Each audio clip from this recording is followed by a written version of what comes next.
বর্তমানে অবস্থান করছি বর্ষাল, হরিশপুর, বিজয়নগর, ব্রাহ্মণবাড়িয়া।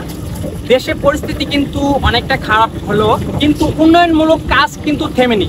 আজ চলে আসছি একটা ইসলামিক প্রতিষ্ঠান, যেখানে যে একটা উন্নয়নমূলক কাজ চলছে সরকারি বরাদ্দ অনুযায়ী।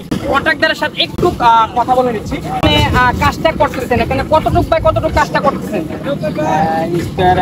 5,000 ফিট আছে টোটাল 5,000 ফুট আছে। এটা আমরা এই কাজটা নির্মাণ করতেছি। মাছ আমাদের যা লাগে মাধ্যমে মাছ বানানো হয়েছে, মাছগুলো আমরা এই কাজটা। এখানে আমরা যে মহিলা মেম্বারের পুত্র, কিন্তু মহিলা মেম্বার আসে নাই, কারণ হলো রোজার মাস। মহিলা মেম্বারের পুত্র, ওনার থেকে বিভিন্ন ডিটেলস জানার চেষ্টা করবো। আমরা হরিশপুর ইউনিয়ন পরিষদের 7, 8, 9 নং ওয়ার্ডের বর্তমান মহিলা মেম্বার। আসলে আমার আম্মার উদ্যোগে বর্ষার ঈদগাহ মাঠের উন্নয়নের কাজ চলমান হয়েছে।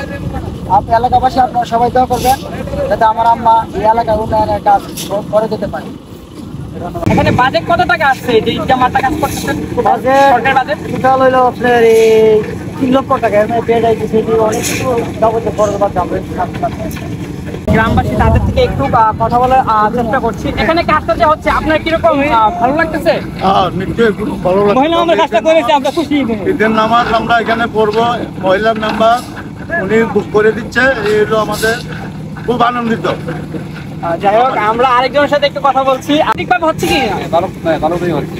আর সঠিকভাবে যা আছে সবকিছু, যতটুকু দরকার ছিল সবকিছু ওই পরিমাণ পর্যায়ে যে সিমেন্ট, বালু, কংক্রিট সব দিচ্ছে ঠিকভাবে?